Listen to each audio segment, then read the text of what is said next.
Welcome, welcome, welcome to this month's Deal Clinic Live.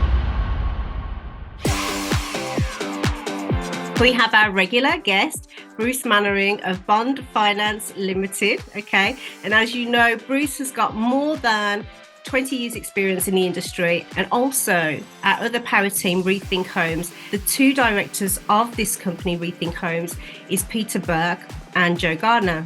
They're really here to help agents understand this new strategy that is appearing. This month, we've called it the Alternative HMO. Feel free to send any of your questions into admin@sourcinginvestments.co.uk, or alternatively, register to the platform, sourcinginvestments.co.uk, and find both of the power team companies there, which I will mention shortly. This month is co-living. And the focus with this co-living is sustainability. We've called it the Alternative HMO because of that.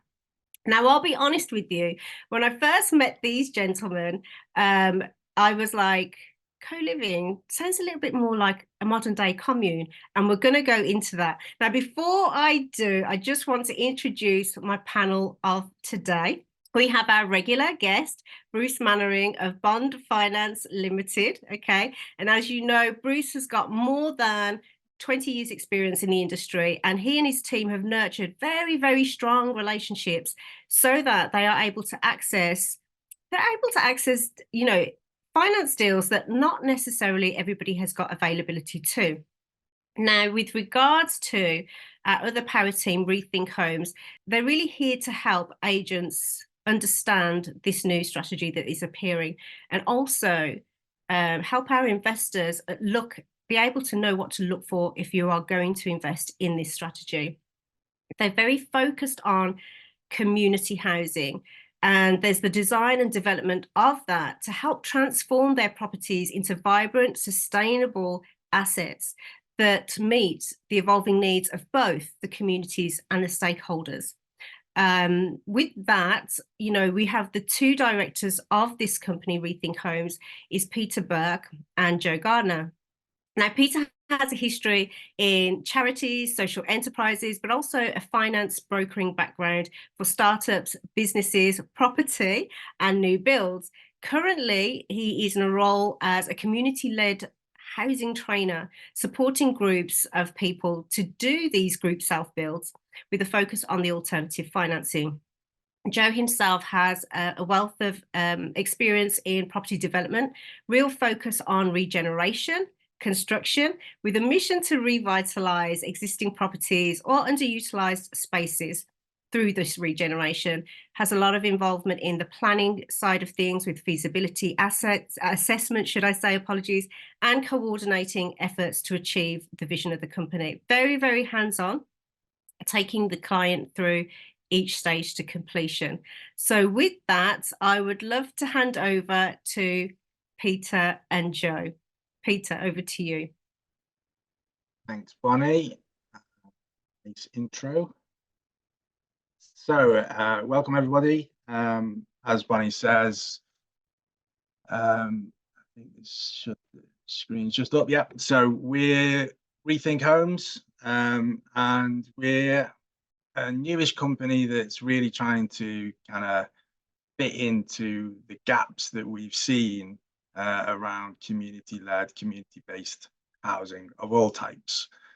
So today's focus is going to be on co-living, but we also do kind of new build developments with groups of people in terms of co-housing, which is where you own your own home in a community setting. But like Bonnie said, today is all about our new product called Big House Co-living. So this is really come about from a number of clients we had who couldn't quite afford to move into the co-housing schemes we were doing at the time, and we're still renting in the private rental sector, largely in HMOs, but some in house shares.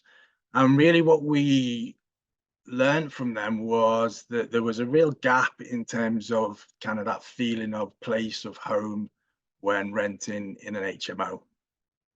So this whole product and what we've done is really about how we kind of nurture that communal lifestyle. And like Bonnie says, in a way that doesn't necessarily mean it is a hippie commune, but where people feel that kind of connection, that spirit of community, and it's inspired largely by the family unit, where the shared spaces work. The shared spaces work for the flow of the property, for how you live, and everyone, like a traditional HMO, will have their own bedroom, their own space. But the idea is that we bring this kind of fostering and this togetherness and connection among people who want it. And I think that's the main point here, is that this isn't for everybody. This is definitely kind of a niche product or a niche offering, for a lot of rental. There'll be a lot of people who don't want this, but there's also enough people who do want it.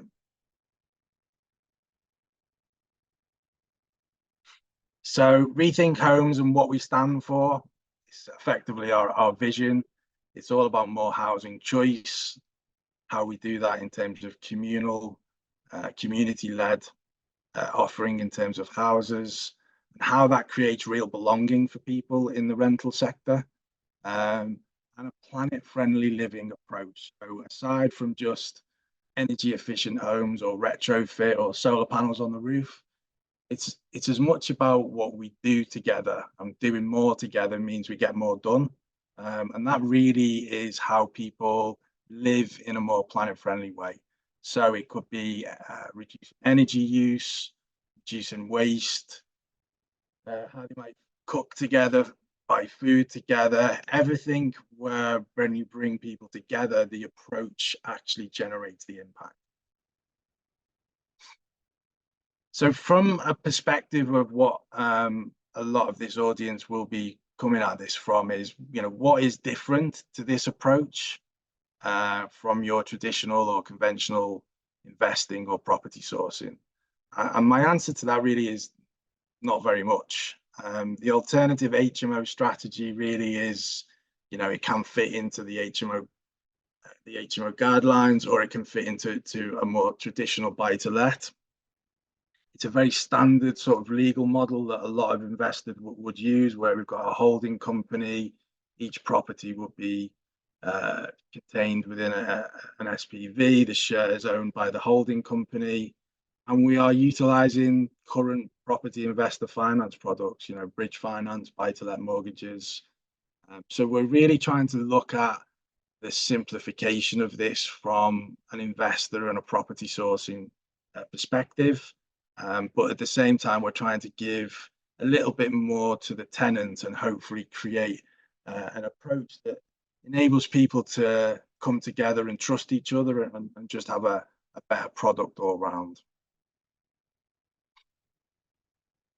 So in terms of the tenant element of it, this is the bit that probably is different to your more conventional way of renting a property. To effectively bring a group of people together, we've got to go a little bit further than just vetting them. We've got to go further than making sure that they can, they've got good references and can afford the property.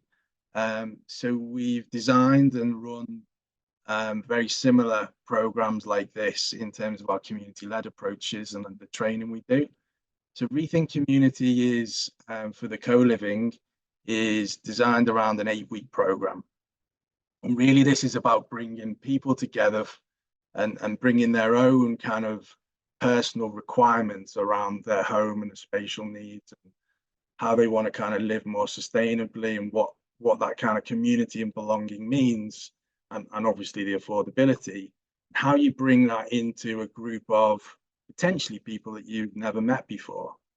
And really, the ReThink Community is an online platform. It's a safe space for people to come and have these conversations.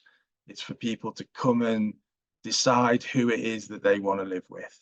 Now, the way that we do this and the way that we do our marketing, it's very much about attracting people who then attract maybe more people. So those people who might first come into our online platform, they then maybe have ideas of people that they would like to live with, or people that they know, whether that's through work or an associate or someone they know, or a friend. And just really, it's like how you kind of bring people into this process. So everyone's got to do it, everyone's got to connect. And then at the end of this kind of 8-week program, the group, the people that are going to move into the house, not only sign the traditional tenancy agreements and all the legal stuff we need, but they also sign a commitment to how they're going to live together in this house, in this kind of big house co-living. Can I just touch on that then, Peter? Is this what makes that different from the regular? Because obviously with the HMO, regular HMO, there's different people, different, we all have our own energy, our own way of being. Is that when you do that process, that 8-week process there that you just mentioning, is that considered whereby they have similar values, similar interests, or? Yeah, no, that's a good question. The approach is all about that. It's about putting people together who have that kind of similar shared vision or purpose, and making sure that those people have that same commitment. Excuse me, Amazing. have that same commitment. So yeah, that's a big part of it. Okay, and that creates then a lot more harmony, I suppose, within that. Absolutely, yeah, 100%, yeah. Fantastic, thank you. So, and I suppose how we work is very similar in terms of this idea of co-production. It's the heart of our approach for ReThink Homes. We're shouldering the burden of development, but really what we're trying to do is bring people, professionals into properties. We find the people, we find the residents, we do that work. We would also manage the property, and we would also manage the property like any traditional letting agent would. In terms of professionals, we're looking for hands-off or hands-on developers, investors, builders, property sources. We can do this where we can help you integrate this into your own investment strategy, or we can do it for you, or you could just invest from a hands-off approach. We're really open to kind of that collaborative way of working and understanding, what your aims are in terms of your own properties or your own investments, and how we can help you do that. And that's why we've joined up on the PowerTeam. So in terms of the types of properties and what we're actually looking for, it's kind of sort of big house co-living is really just coined from the fact that we're looking for those kind of 4 to sort of 6 bed Victorian terraces or detached properties where we can put our stamp on them. And that largely is about bringing the kind of shared spaces and providing a more kind of communal, kind of central hub. But other than that, it's very traditional in terms of how a normal HMO would work. This particular property here in Hastings, the one on the right, we've bought this through equity investor bridge finance, and we will exit to buy-to-let mortgage. It was in a bit of a mess. I can show you some pictures in a minute. But yeah, basically one of our ideals is finding properties to update and renovate and put our stamp on. So Joe is going to come in now, and should I show? I'll just quickly show a few of the. Yes, yeah, this is the property. The internals were very kind of dated, a little bit damp here and there. Yeah, so everywhere was kind of left like this as people moved, as the tenants moved out. Peter, we can't actually see the. Oh, am I sharing the wrong thing? Still, okay. Your presentation. Yeah. Right. Okay. I'll have to stop share. Sorry about that. That's okay. That's okay.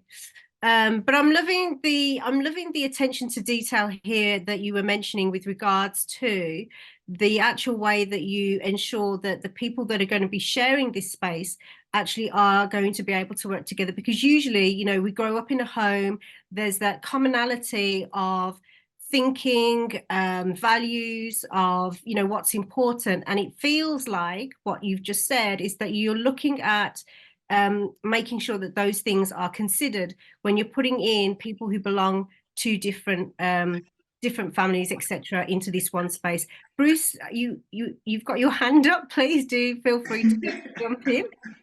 Yeah, I'm loving the whole thing of trying to get a community together because that's really going to reduce your voids. And voids kill HMO profitability. So if you're pre-checking that they all come together, fantastic. I've sort of seen this model before where I've got a landlord who only rents to ladies. So I don't know how he does that, but he only allows ladies in, so they've got a safe space. So yeah, and he's very successful with his voice. So I just wanted to pipe in and say I'm loving this concept. Yeah, that's actually a very good point, Bruce, because I think the other thing to mention as well with this co-living aspect is, you know, with everything that we went through as a global community in 2020, it really brought about and highlighted different aspects with it that were bubbling underneath. You know, with regards to feelings of loneliness, the depression that was there, the mental health wasn't necessarily on a global scale where it should be, you know, from individuals. The global community is created from an individual, right? All of us as individuals create that. And so to make sure, as these gentlemen are, that there's this harmony between, that really does bring in a level of peace of mind when it comes to your living space. And we're there in our homes for a majority of the time, especially now after 2020. So I think that's really key to mention, especially what you've just mentioned there, Bruce, as well. Yeah, and I think that's an important part of what you're both saying really is that, you know, the realities is that just because you're renting somewhere, it doesn't mean that you should have, you know, any kind of lesser way of life and that kind of purpose of feeling of home and sense of home. And I think, you know, in terms of, you know, who it's rented to, I think that's the point really, is that we help people find their people, you know. So if, you know, if people have a really set way of how they want to live, we really support them in how they go and find similar types of people. Because what usually happens in this approach of what we've done previously is people put this out to their friends and their friends go, it sounds lovely, yeah, it sounds a great idea, but as if that's going to happen. So actually your closest knit, your closest friends aren't necessarily the people you're going to share a house with. Like, you know, if you're a student or a young professional, maybe it's more people who you are friendly with. But as people go through the kind of years, you know, this kind of element of type of housing right now, and the stuff we're doing with the new build, there's a lot of kind of over 50s who are at this. They might not have married, they might have been widowed, you know, they're at a stage of their life where the actual thought of ever living in a retirement home is something that they don't want to kind of even entertain. So actually what happens is that people really want that sense of community and to kind of reduce that loneliness. So these kind of concepts and ways of doing this is really important for all ages, but we're finding a lot more with that kind of older generation. Fantastic. Okay, let's go through. I'm conscious of time and we've got a second in as well. So let's go through, I believe, is it Joe is going to go through figures? Is that right? Yeah. Yeah. I'll put back, yeah, I'll put the deal back up here. Amazing.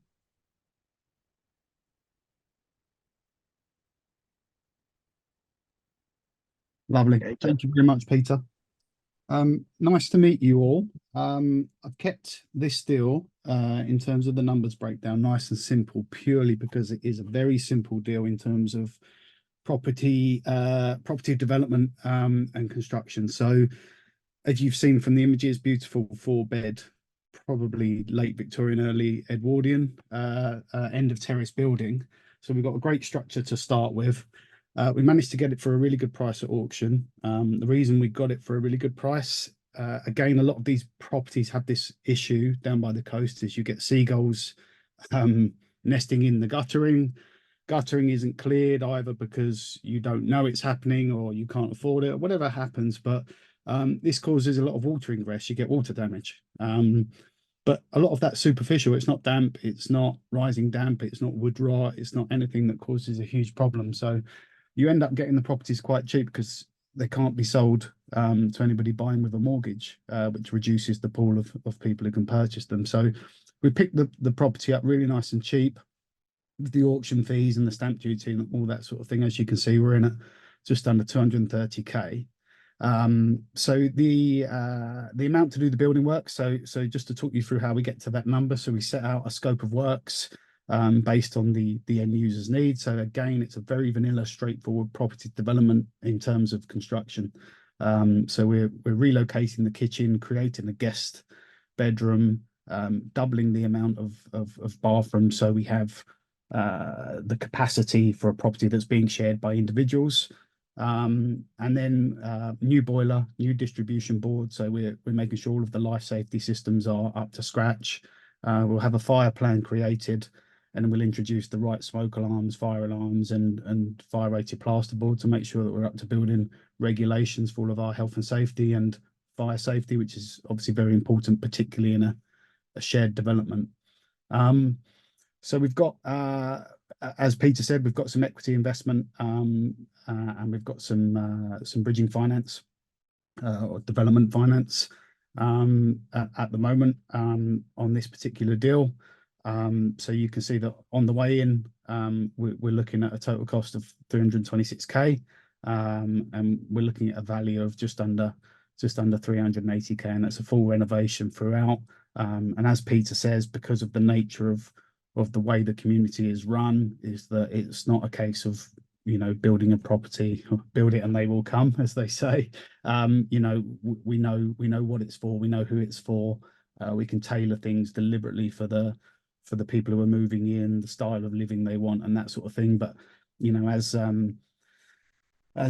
was touched on earlier, just not having those void periods, and knowing who your tenants are, and not only pre-vetting them, but knowing that they've bought into a lifestyle, it should dramatically reduce your void periods. It should dramatically reduce the sort of waiting game, the nervous part of when you finish a buy to let and you try and find your tenants. So there's a lot of positives there in terms of the preparation, and you know, as a developer, as a builder, you know exactly what you're doing. You know how many bedrooms, how many bathrooms, everything's decided to suit the people who are moving in.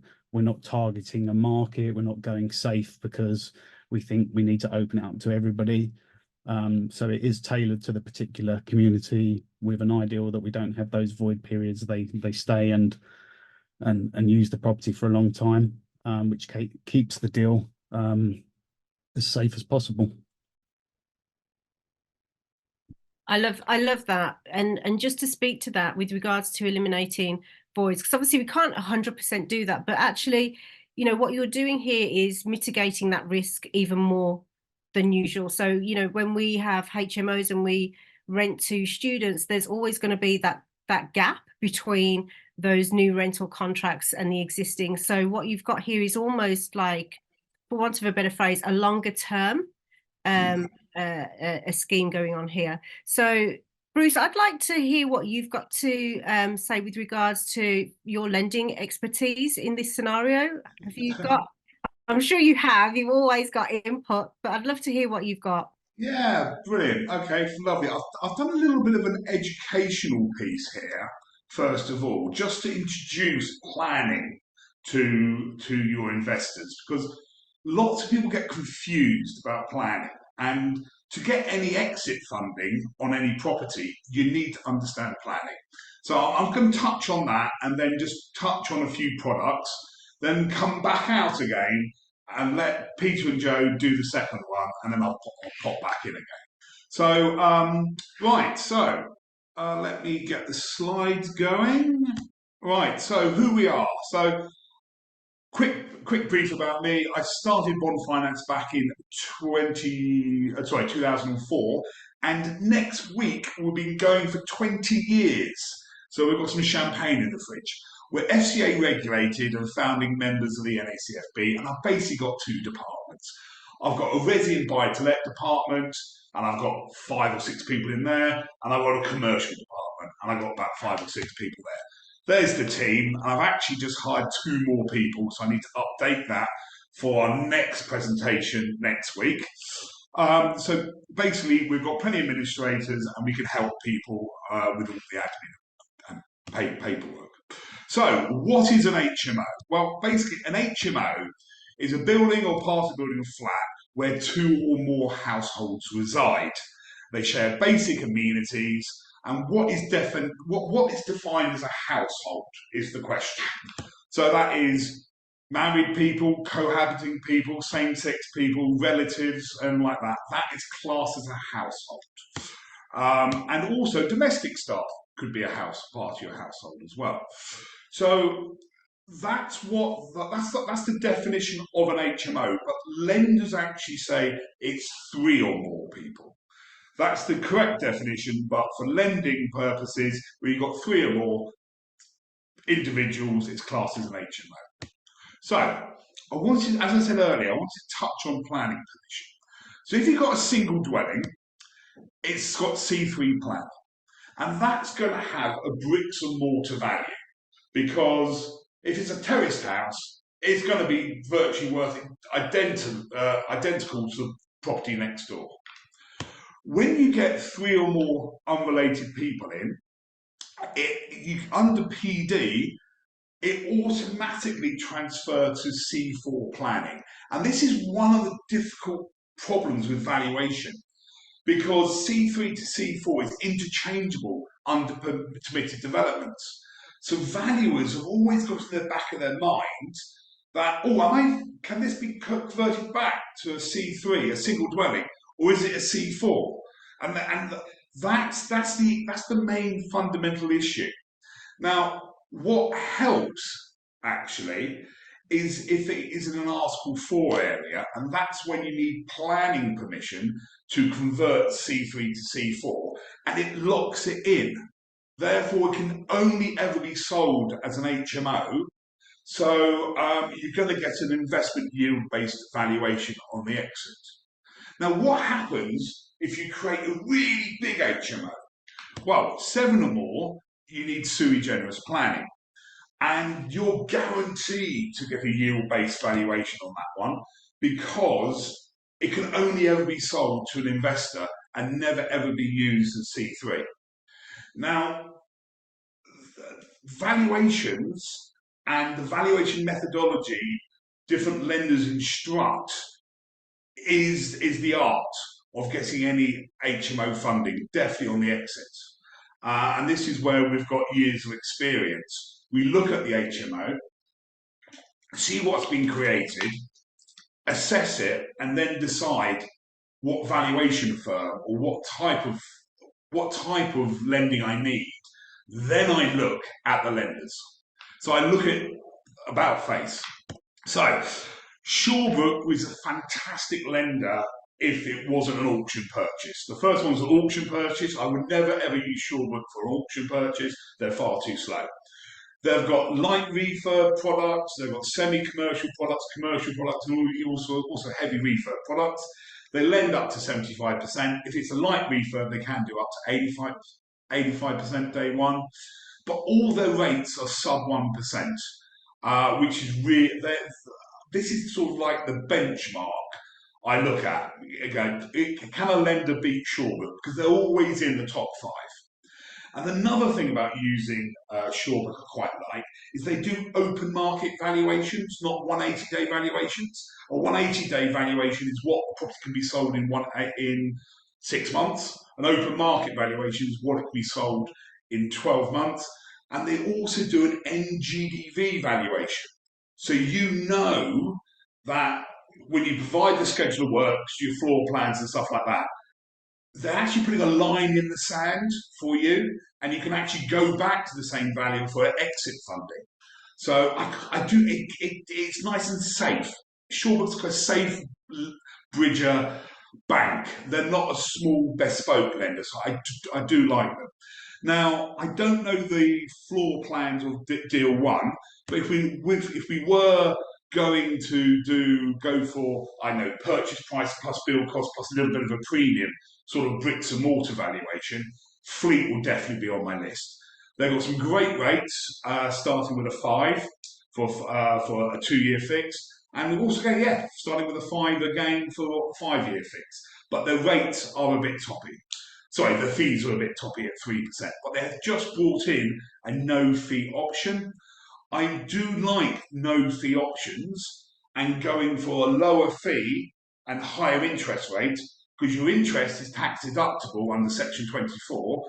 Your fees are not tax deductible. So all of my personal stuff, I always go for a low fee, higher interest, especially when it's a high yielding HMO. If we're going for a commercial, more of a long form valuation on deal one, Shawbrook again, I would look again, but the rates are all starting with a 6 instead of starting with a 5. So you're going to get a stronger valuation with Shawbrook, but at a slight cost. So that's my take on deal one. I'll hand back to Peter now to go through deal two.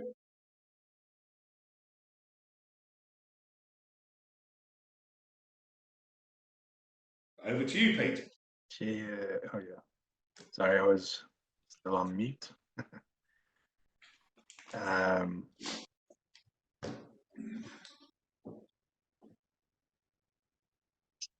Bruce, I think you may need to stop sharing your screen potentially. Oh yeah, that's. I was wondering what was happening. Okay, all right, there we go. Done. Amazing, amazing. Cool. Thank you so much. Thanks, Bonnie. So deal type 2 is very much about where we'd like to go to and what we're currently at, and what we're currently analysing is more kind of similar properties to deal one. And the reason for that is, as Bruce has just kind of very succinctly put it, actually, is that they're just a simpler deal, and that there's plenty of those kind of properties around at the moment. Potentially there's going to be more as we move into whatever's coming in the next year or two. But yeah, I think there's really an opportunity there to kind of push on with those kind of 4 or 5 bed properties. This particular one is something that we've spotted again in Hastings, where we're just currently focusing our attention. But we will look anywhere in the UK. But at the moment, this property here is on the market. It's a mixed use of some apartments on the left-hand side. And on the right-hand side, we've got this kind of offices. And behind here, through the kind of the space there, is kind of a couple of workshops and garages. So basically what we're looking to do here, and looking to find more opportunities like this, is using permitted development to get the scheme to kind of pay for itself, and then hopefully at the end be left with the workshops and garages for a more full planning conversion into other types of co-living opportunities. So Joe's going to go through the numbers on this one, but I think these are a bit more complex, so you've got to share, Joe. Stop sharing. And also, whilst Joe is sharing his screen there, Peter, I believe there's some garages and things at the back as well with the workshops. Is that correct? That's correct. Yeah, they're all at the back. Yeah, I couldn't find a decent picture of them, so yeah. Okay, perfect. Thank you, Joe. Can everybody see the see Yes. my screen, my Excel? Is that big enough for? Yeah, Yeah. everyone can see the text and that. Okay, fantastic. Thank you. Okay, so yes, basically, what we've got here is a really sort of interesting, quirky site. The building at the front that Peter showed you is the original building. As you drive through, you've got a warehouse to the left, you have a joinery shop in that backyard, and you have some garages as well. So we've looked at it in a few different ways, and obviously at the purchase price with your fees and everything, you're ending up at sort of 940k. So there's a fair amount of equity required, no matter how much or how far you stretch that senior debt. You're definitely going to require a few £100,000. So we looked at the building in sections. So there's 2 flats at the moment that are ready to go to be let out. There's a 3-bed and a 1-bed flat. So the value of those, if I just take you down to here, the 2 existing flats in this cell here So that's our sale price is 408,000. And you can see how I've got to that. You can see the rental breakdown per annum per month, and then how much we're valuing per unit over here.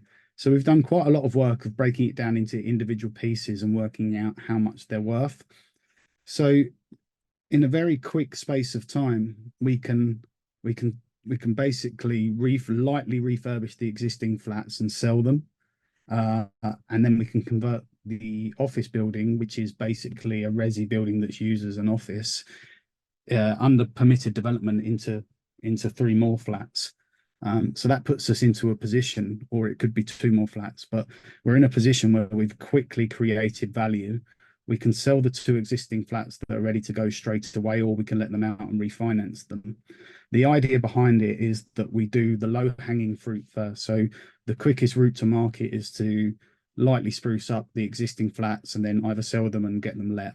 The second part is using all of our PD rights, converting the office into flats, and then following the same suit, which is then to either refinance or we sell the units, and that will leave us with a large amount of land at the back that we can then work with the council to try and get planning permission on different areas of it.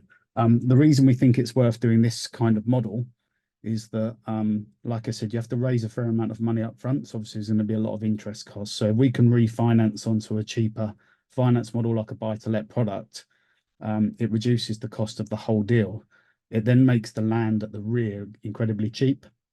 And because there's existing buildings, there's some light refurb, light industrial, we don't envisage too many problems with getting some planning permission.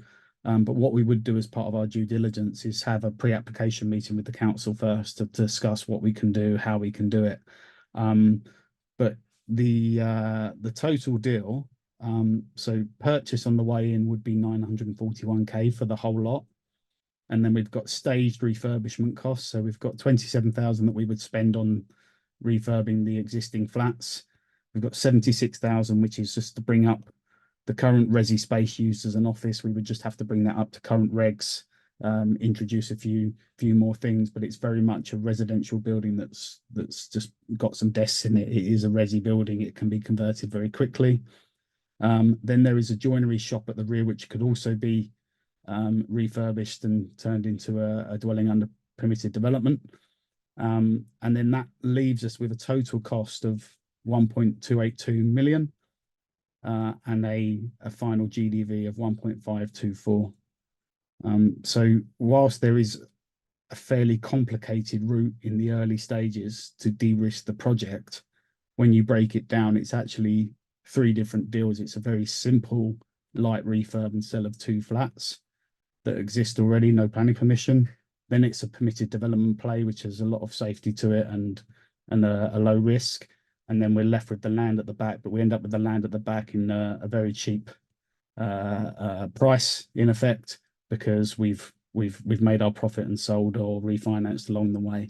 And then obviously that land will have a value, but it will vary greatly depending on how we get on with the council, what happens with planning permission and that sort of thing. At that point, I will open up to questions.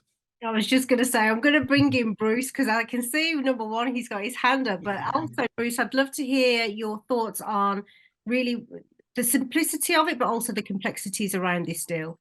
Yeah, it's definitely 3 separate deals, and my immediate thought was the title split on purchase, and actually treat it as 3 separate deals. Now, I was thinking about the house going to an HMO, but then I remembered under PD, you need to be careful you're not just restricted to C3. I've had a deal recently on the PD, offices to 14 bed sits, and the PD stated it can only be used as C3. So she has to go back in now. Now she's got the C3 planning, she now has to go in for full planning for C4. But once she gets that, happy days. It's in a non-Article 4 area. They're crying out for housing in the area. So have a conversation with the local council if you are looking to do an HMO on that bit, and make sure they don't put any PD restrictions in there, so you can switch it. Yeah. But yeah, 3 separate deals. I would try and get in and out on the first part as quickly as possible, and to minimise your holding costs. The day of completion, I'll be submitting a PD application the day of completion, so you get your architect all geared up and ready to go. And then when you hit day 52 or day 54, you've got your builders lined up to get in there as quickly as possible. And yeah, I would be really interested to see if you can get some ground up on the garage's footprint. Really, that, and you'll once you've got planning for that, we can look at getting you 70% of the uplifted value of the land with planning, and 100% of build cost, as long as caveated, they won't lend more than 70% of the NGDV.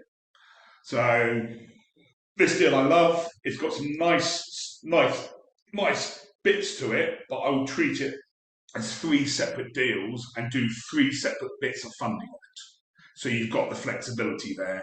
So you're not that one isn't linked to the other one, because you got different stages. You got a quick one, you got a 54 to 52 day one, and then you got a really nice one, planning one, for 6 months, shall we say. So you should get all your timing sorted quite nicely. But the key is to get in and out as quickly as possible. But nice deal, Joe. Nice deal, Peter. Thank you very much. Appreciate your advice. Yeah. Just with regards to that, then, I was going to nearly forgot my question. Just with regards to that, gentlemen, Bruce, first of all, coming to you with regards to the finance, is there a particular? Obviously, the gentlemen have got that in place, but is there a particular for any new investor or any agent looking at deals similar to this that have got different stages for development, different projects potentially combined in one? Is there a particular lender that would lend to all of it, or would you need to look at the different? Yeah, Shawbrook would do all 3, because they lend to C3, they lend to semi-commercial, they lend to commercial. So what we would do is split it up, get the floor plans, and also download a copy of the current planning from Nimbus, and get that over to the lender and say, hey, Mr. Lender, how would you want to carve this up? What would give you the comfort? And that's how I would do it. Instead of trying putting a round peg through a square hole, actually get the lender to say, right, this is how we want to do it. But yeah, it would definitely be bridging, and this is going to come weird from a broker. You want to borrow as little as possible, okay, to maximize your profits, okay? So try and borrow as little as possible. The rates do come down below 65%. And just that small amount of you borrowing less money and that drop in interest rate does make a big difference to the overall cost of the interest. So try and get perhaps a bit more investor-led funding, or angels as people like to call them, and a little bit less institutional funding. And it could help you. It could help you. What I'm saying is, don't automatically think, oh, I'm going to get 75%. Always think, can I borrow a little less money here to save a bit of money there? That's the only point I was going to make. That's great. And you touched on something that I was going to ask the gentleman, actually, because with projects like this, it is a potential whereby you could have a pool of investors, right, that would be interested in this, because sometimes not one particular investor can get involved. They may have already leveraged their equity in other projects. And so are you open to having pools of investors take part in particular projects? Is that something that you're looking to do? Yeah, absolutely. I think I think that the whole point of how we've set this up really is to kind of scale this up as much as a hands-off approach for investors as possible. So we're very open to kind of that pool of investors and how we can, how we can work this in different areas using different people's expertise, but obviously overlaying this approach to people who are working or might be an investor or a property sourcer in a particular area, how we can use their network and overlay our experience of this to all get a win from it. So yeah, there's a number of different ways, but pooling of investors, yeah, 100%. Amazing. Right, Let's go for it, Bruce. if you're going to pool investors, just have a standard way of dealing with them, a standard procedure. So make sure you get ID, proof of address on file. Make sure you have a standard loan agreement, and also touch on the source of funds. Just find out where they had originally, where they got the money from, because it's going to be checked by any lender. You might as well do it up front. It'll just speed up the whole legal process for you, and that you're not standing outside trying to get in with a set of keys, but you can't complete because you don't know where the money came from. Okay. I love that you touched on that actually, Bruce, because as an agent, it's part of our duty that we have to do that anti-money laundering check. And sometimes investors will think, and I've had this myself when I had my own boutique agency, that we want to know how much money is in their bank account. It's really not about that. We have to check the source of funds and to make sure that the trail or the train of those funds are very clear in where they've come from and what the money has been involved in previously. And so really, when we ask for anti-money laundering checks and to do those checks, it is actually a legal part of our due diligence that we have to carry out. And so just to let the investors know, sorry, we've still got guests joining, just to let the investors know that when an agent asks for that information, it is just as any other lender, just as any other solicitor or legal firm have to do those due diligence checks. So do we. So I'm glad that you mentioned that. But obviously, when we've done those up front, then it allows that deal to proceed through as smoothly as possible, because it is another kink that we've ironed out prior to going through the actual sale process in itself. Gentlemen, do you have any questions at all? Our investors have been very, very quiet in the chat box. Peter and Joe, do you have any questions or do you have any comments that you would like to make? No, I think get great advice on both deals from Bruce. I appreciate the when you're looking at a deal to get that advice where the same sort of thinking on that deal too, to kind of split it up and make it easier. That's always good to know. But now it's been a pleasure to kind of just tell everyone about what we're up to, and it's a niche product, it's a niche way of doing it. But I think one thing we found with deal one in Hastings is we hardly marketed it. We took it out to a few people we knew who we'd done some previous work with, and we were oversubscribed by 20 people with an initial interest straight away. So that for us is first step, that we've got something that people want, and the conversations and how that's all begun is really good. So yeah, we're in a good place at the moment. So we just need to get a first one renovated.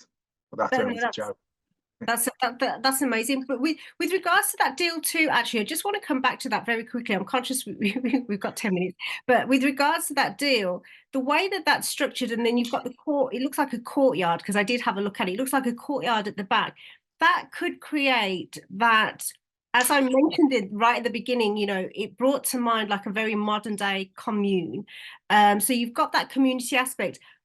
What is the vision as you go further down? Is it to create almost like bring back community aspects, yes, through the homes, but also through the structure of the way you're building those homes in and around themselves, so that you have that community feel again? Yeah, 100%. And the community element isn't an afterthought. You know, the community element is by design. So even in the smaller HMO property, you know, we've really put a lot of emphasis on that kind of moving the kitchen, and actually combining it with the current living room. So there's like a through lounge kitchen diner space. So it's by design. You know, we want people to not feel as though they have to just go and sit in their room because they've got nowhere to go. So there's creating and designing that connection. And like you say, as we move through into kind of more complex or bigger developments, that the same will happen. You know, we want that central hub, that central space. And by doing that work in the early stages, by really starting to kind of understand what people need, we get a sense and a profile of those future residents. So we'll know which ones work from home. So maybe we'll need some co-working space. Maybe some people work as kind of creators or designers. You know, they might need some kind of workshop space. So really, we can start to build and create the properties and the spaces around the people that are going to live there. You know, and there's lots more people. You know, those people might move on, but we can then find similar people who've got the same sort of profile or same sort of kind of commitment to this community. You know, that they're out there. So yeah. I love that. I love that, because I do feel that communities of, I say communities, but I feel like our neighborhoods have lost that community vibe, and I think bringing that back is important, especially, like I mentioned, after what we went through in 2020, without mentioning the word. But you know, a lot of us experienced a lot of us, like, even if we weren't personally impacted by it in a negative way, we all know somebody that was. So I think what you're doing, gentlemen, is actually a very insightful thing, and bringing that community and that feeling and that sense of belonging, that you belong to, because it's been a very long time since, you know, when you live in a community and you know your neighbors. I feel like that's disappeared. I don't know who that neighbor is, or I don't know who that person is. Oh, it's your next door neighbor. Really? And just to bring that vibe back, Bruce, do you have anything else to add at all? No, apart from, can I put my contact details up on the screen? Of course you can. I have dropped both of your links, by the way, just so the investors know. I have dropped both links to Bond Finance and to ReThink Homes into the chat box. For those of you that watch us on the replay, feel free to write in or register to sourcinginvestments.co.uk, to the website. You'll be able to register and then directly communicate with both Bruce and Bruce at Bond Finance, apologies, and Peter and Joe at ReThink Homes. So with that, I think, you know, we're going to end it off there. That's fine, Bruce, you can stop sharing now. I think they've captured it. Amal says, thank you for all your valuable insights. Wishing you all the best with this project. Thank you, Amal. Really appreciate that. So with that, I will end this show with a very big thank you to all of our gentlemen here, to all of our viewers that watched us live. I'm going to give you a shout out. There was Alan, Amal, Andrew, Anil, Christo, Delin,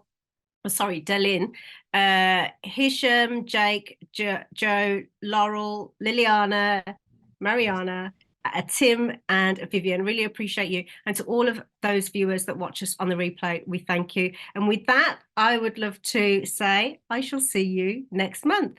Bye for now. Toodaloo.